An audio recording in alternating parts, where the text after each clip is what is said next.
So in our analysis, we go to Awolowo, we mention Nnamdi Azikiwe, we discuss Ahmadu Bello, we talk about colonial constitutions. We also link the subject to contemporary political issues. In this edition of the program, we will continue with that pattern.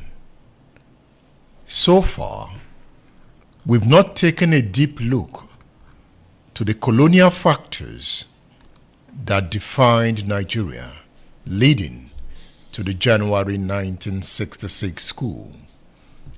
On this edition of the program, we'll try as much as possible to cover pre-colonial factors that caused Nigeria's first military coup.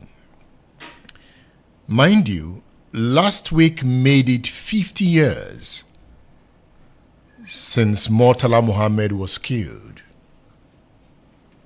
Murtala Muhammad is critical to Nigeria's history. There was a counter coup in July 1966. Researchers point fingers at Murtala Muhammad as the leader of that coup, but he did not emerge as the leader of Nigeria after the coup. Murtala waited for his time to become head of state. Did he spend much time to define Nigeria in the image in his mind? No. He spent barely 6 months before he was taken out. Remembering those days is also remembering the January 1966 coup. It was popularly known as the Murtala Obasanjo regime. The Murtala Obasanjo. Remember, the executioners of the military officers that countered the Nzogu coup. So when they did, Nigeria was redefined. Redefined to the extent that it could not contain itself. The country imploded, and civil war was what the people plunged into. It devastated the psyche of the nation. Seed from Nigeria. The officers, in a hurry to succeed from Nigeria, hijacked a British VC-10 plane bound for London. The plane flew their families to Kanu from Lagos in preparation for the declaration of independence from Nigeria. The mutineers gave northerners in Lagos 40 hours to leave and return to the north. But that would have created chaos. How would they have done it? Abandon their property? Run to the north within that short notice? That would have been disaster. Don't you think so? How the table turned that the same northern officers fought Ojukwu tirelessly to keep Nigeria one. It is the tragedy of the Nigerian adventure. Murtala, the leader of the hardliners, and his co-travelers were convinced by northern intellectuals not to undertake the mission of secession, as it would backfire for economic and military reasons. I think they were right. It was going to backfire because there was no plan. They hurriedly wanted to break away. Perhaps they listened to good sense and they recollected their journey and then re-strategized for the journey ahead. So the officers later rallied round Gowon to consolidate their leadership. By this time, Nzogu and Coup, the executioners of Nigeria's first military coup, were already in prison in the eastern region, controlled by Odumegwu Ojukwu, Emeka Ojukwu. So when they rallied round Gowon, a new leadership emerged. This was welcomed in the north as victory for the people. It was celebrated, leading to deadly attacks on southerners. And that was how the pogrom began.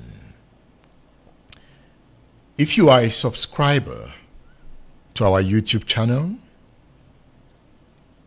there's an interview you would find, the interview with Professor Oyewale Tomori. We call him the virus man. He went to school at Ahmadu Bello University, where he studied veterinary medicine. That was the period Professor Tomori arrived at Ahmadu Bello, the period of the pogrom. In the interview on the channel, he told us his experience, what he saw, how southerners were killed by angry northerners. Such is the story of Nigeria. Murtala was part of that story. So we are using this opportunity to remember Murtala Muhammad, Nigeria's head of state that was assassinated on the 13th of February, 1976.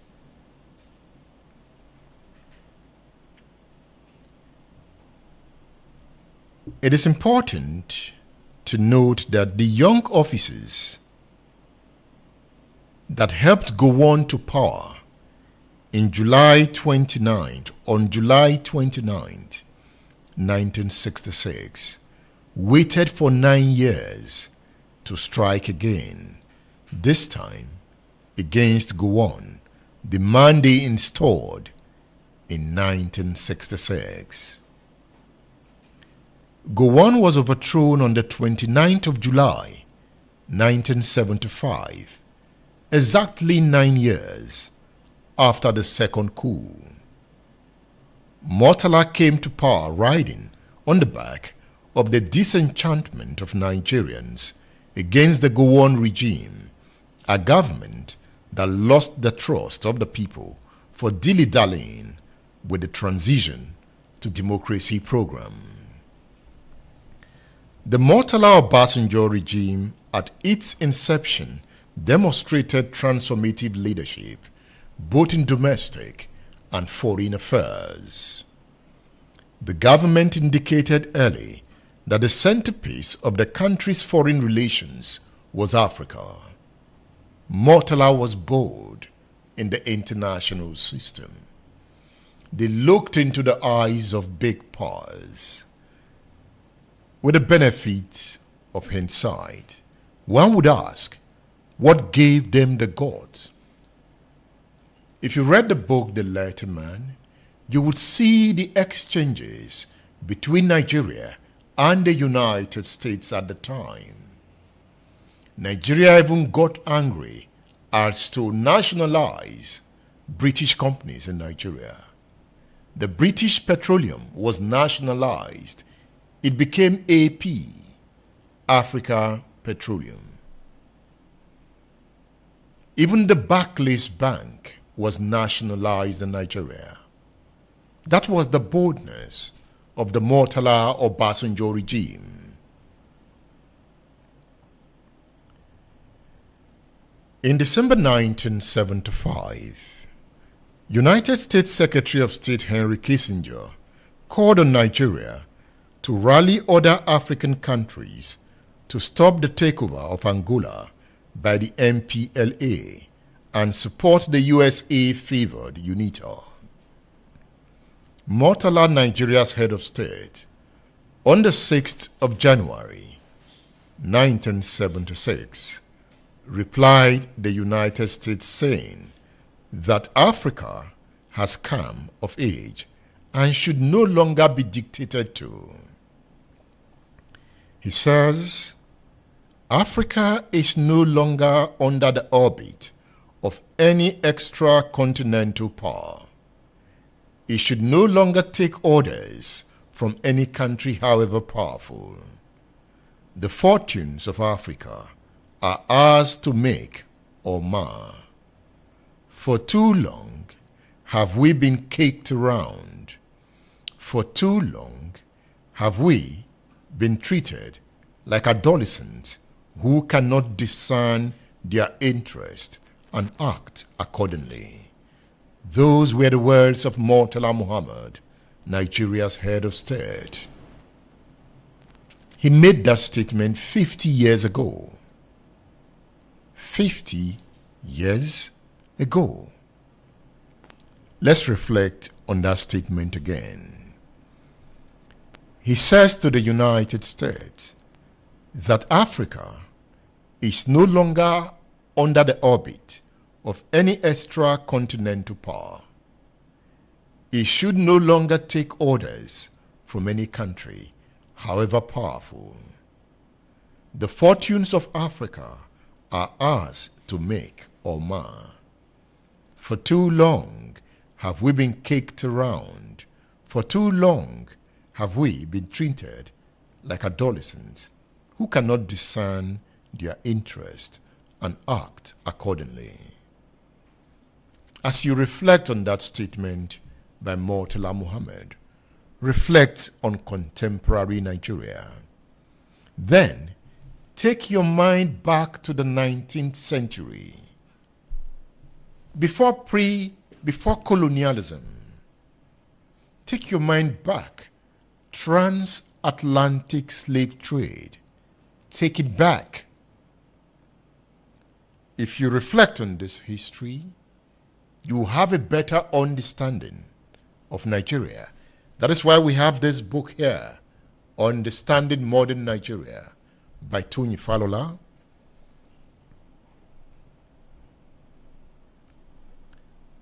Murtala Muhammad reminded the United States that the presumption that the African cannot make his or her choices without being teleguided by a foreign power holds no water.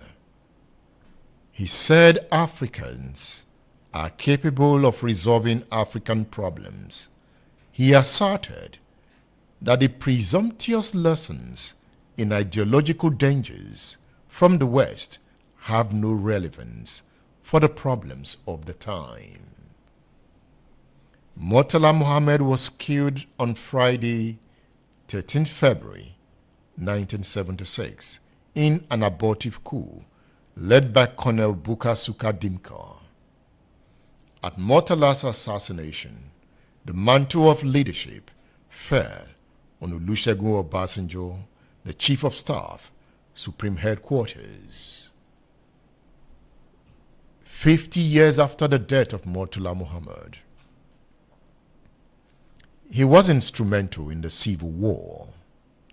He was key to countering the Nzogu coup. He participated in the Civil War. He led the 2nd Division that is being accused of Asaba massacre.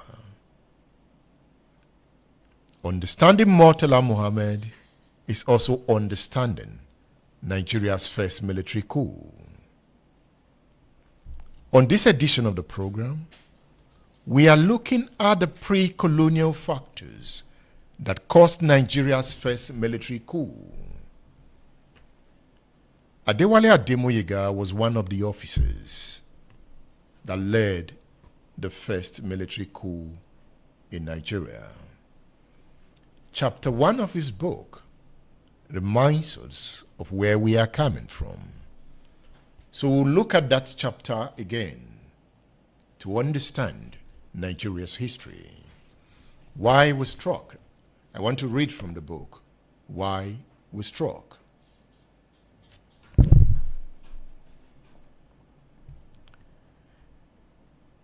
It says Nigeria's political problems sprang from the carefree manner in which the British took over Nigeria, administered, and abandoned the government and people of Nigeria. British administrators did not make an effort to wed the country together and unite the heterogeneous groups of people. This does not imply that British administrators did nothing good in Nigeria. Far from it, he said. Adewale Ademoyega continues. Many things stand to their credit, and it is clear that present-day Nigeria owes certain achievements to the spade work of British administrators. Nevertheless, there was one evil that outlived British administration, namely political non-advancement. He says when the British came, they forcibly rubber-stamped the political state of the ethnic groups of Nigeria and maintained that status quo until they left. Upon their departure, nearly 100 years later, the people resumed fighting for their political rights. When the British came to Nigeria as an imperial nation to take over the rulership of the country from 1861 with the cession of Lagos, they met the people of the South totally free, only observing and regulating their own monarchies and institutions. But in the North, the British met the Fulani in the process of establishing their rulership in most parts, except in the Kanuri area in the northeast. The gradual but continued establishment of Fulani rulership over the former independent states such as the Hausa Birom, Anga, Nupe, Tiv, and the Yoruba of Ilorin started in 1804 in Gobi, now known as Sokoto, with the rebellion of Usman Danfodio. So Adewale Ademoyega, in his book, Why We Struck, the story of the first Nigerian coup, identified pre-colonial factors that caused Nigeria's first military coup. And these factors are worth studying. Look at the book I just read from. Why We Struck, the story of Nigeria's first military coup. So let's delve into it.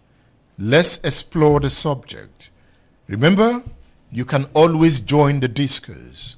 We are happy to listen to you. We are happy to learn from you. You have our number scrolling on the screen. Nigeria was built on a tripod. The so-called Hausa Fulani question, and you have the Hausa question now, and you also have the Fulani question.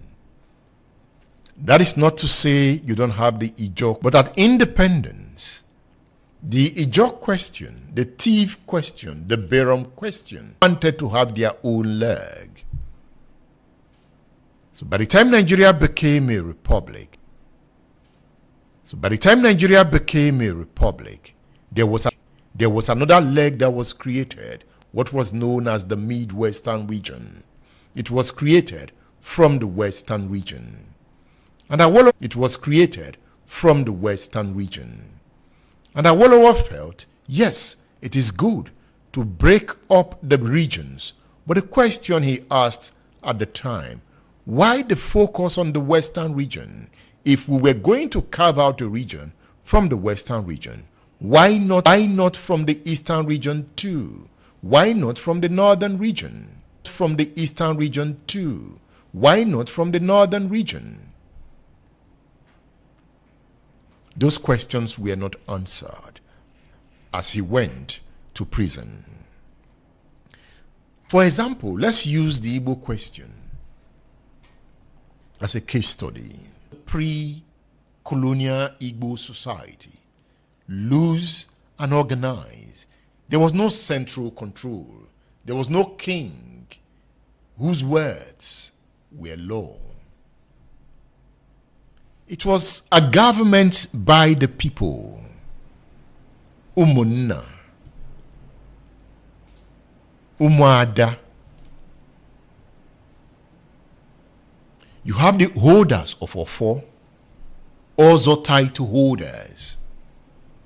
You can also offer that interpretation to the Yoruba people, the Hausa people.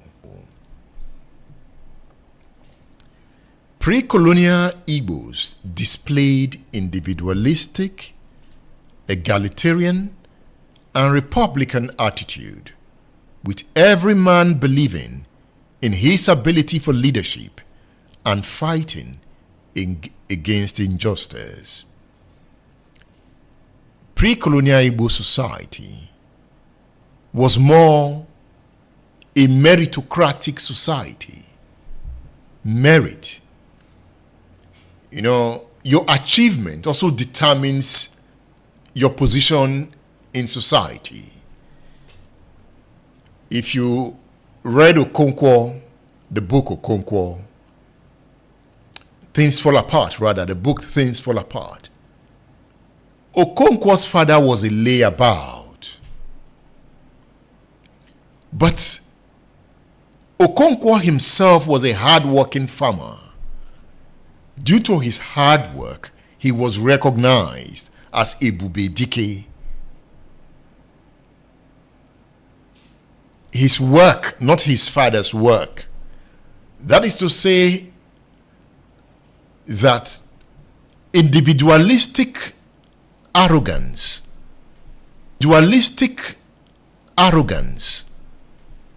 could occur based on achievement.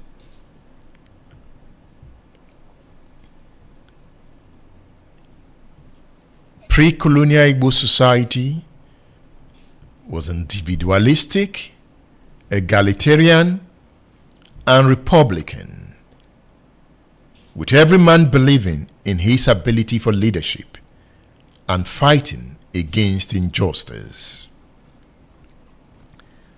With the coming of colonialism and European-styled political administration, the Igbos found themselves competing with other ethnic groups, brought together into one state without their consent. They had a system. All of a sudden, a people with a unique system was combined with the Yoruba people with another unique system. Joining them is the North with a totally different system. So they needed to understand themselves to live together peacefully. They did not understand themselves enough. And the Civil War was a pure manifestation of that misunderstanding. The coup of January 1966 was a definer of that misunderstanding. The counter-coup further cemented the quarrels. As we speak, those issues still define who gets what and how.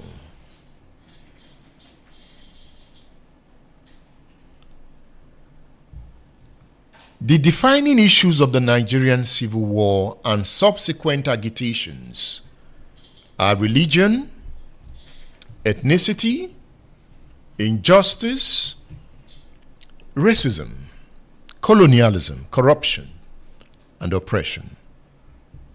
The others are rule of law, good governance, and self-determination.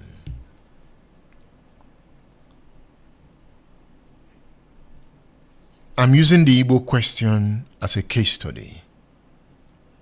But if you look keenly at the Igbo question, it is similar to the Yoruba question.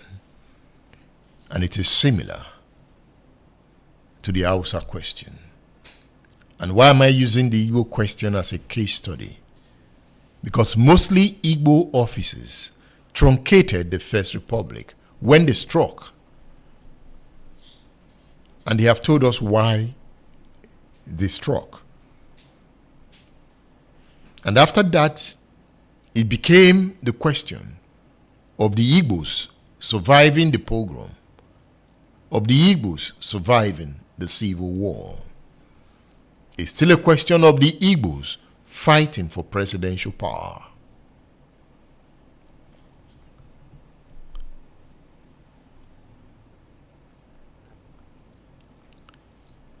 According to Francis Fukuyama, things that happened hundreds or even thousands of years ago continue to exert major influence on the nature of politics. To him, the understanding of the functioning of the contemporary institutions of our time is about having the knowledge of their origins and the forces that created them. Now, this is one of the theories we've adopted on this show, and I want you to understand it clearly.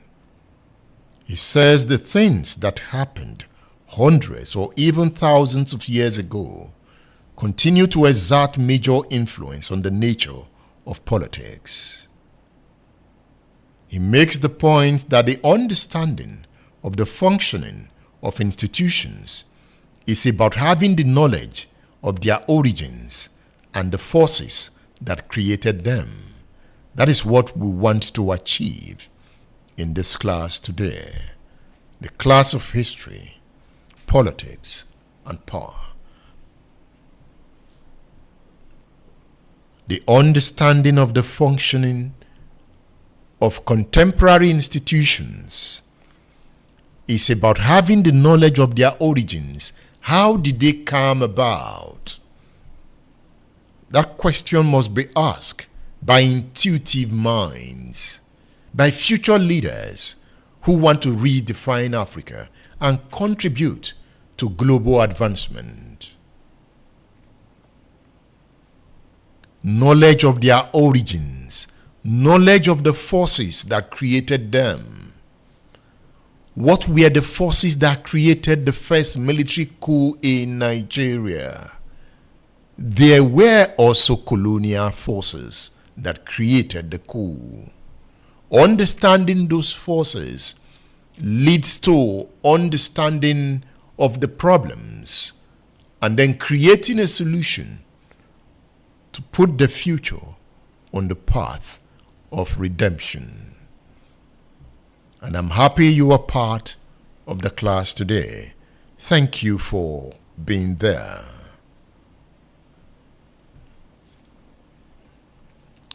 Let's look at Africa's contact with Europe.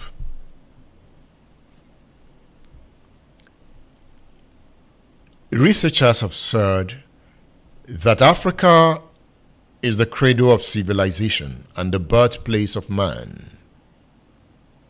Archaeological, anthropological, and genetic studies show the continent as the ancestral home of man.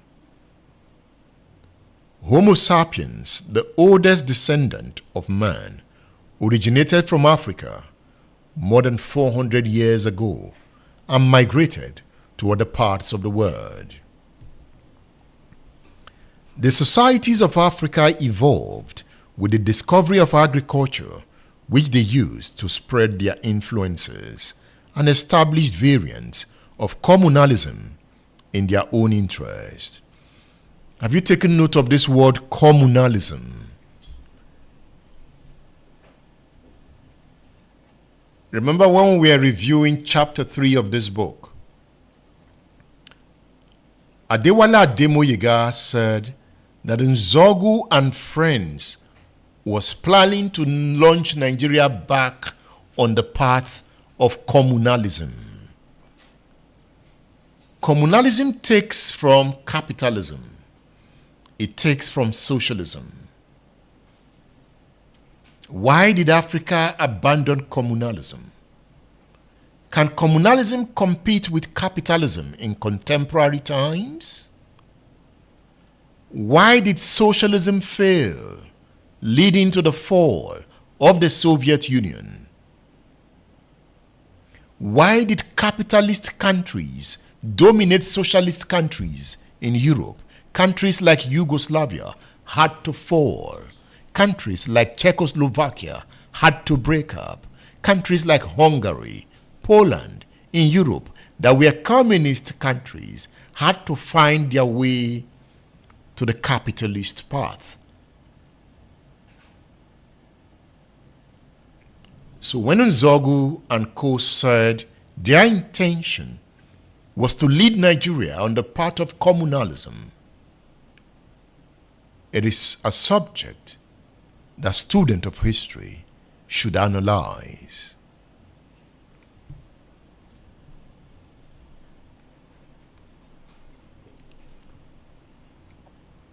Social interaction in Africa before the coming of Europeans was family-based and community-inspired.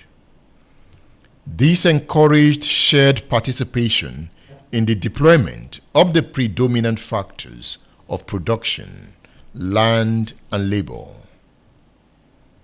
And this confirmed Africa's communal nature.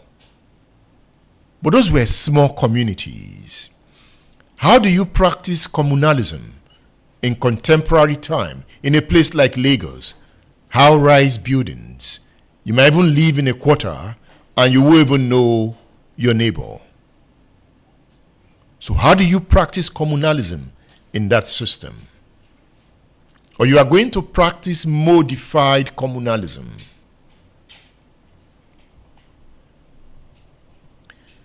Communalism was a system of reciprocity. It was a system of kinship. That kinship bonds that unite a people. In that case, there must be love. Communalism cannot thrive in a place of hate. It can only function when the mind is full of love.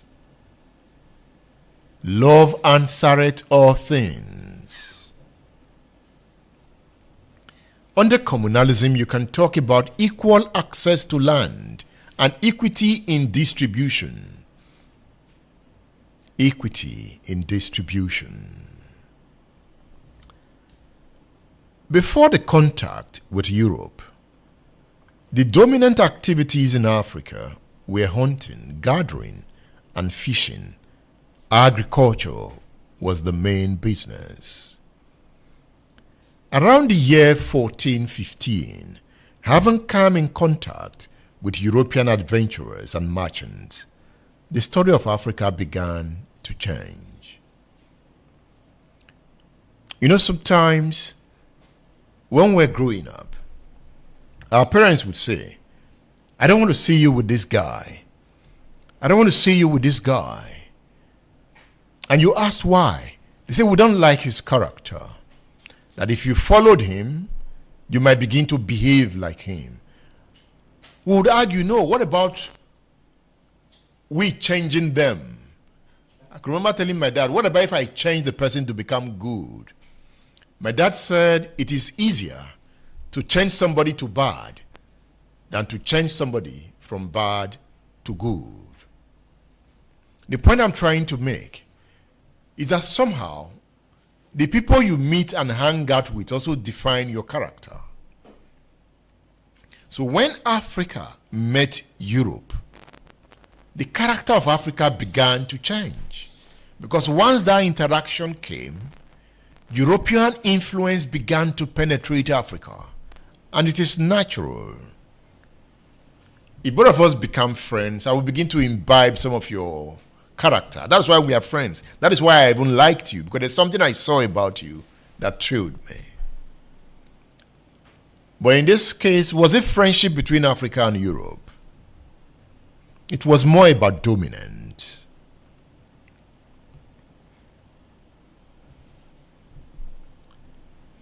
If you remember the voyages sponsored by Henry the Navigator, a Portuguese prince, those voyages opened up trade relations between Africa and Europe. According to Walter Rodney in his book, How Europe Underdeveloped Africa, Europeans used their superior warships and weapons to gain control of all the world's waterways, starting with the Western Mediterranean and the Atlantic coast of North Africa. From 1415, when the Portuguese captured territories in Africa, Walter Rodney makes the point that Europe, by implication, took the first steps towards transforming parts of Africa into economic satellites. So please take note of that the first agenda was transforming Africa into economic satellites, different parts of Africa. So the first goal was economic. Economic. Have you read Walter Rodney's book? It was one of the books I read before coming to class today. How Europe underdeveloped Africa. But mind you, I'm not blaming Europe for anything. We are just recounting history. Africa.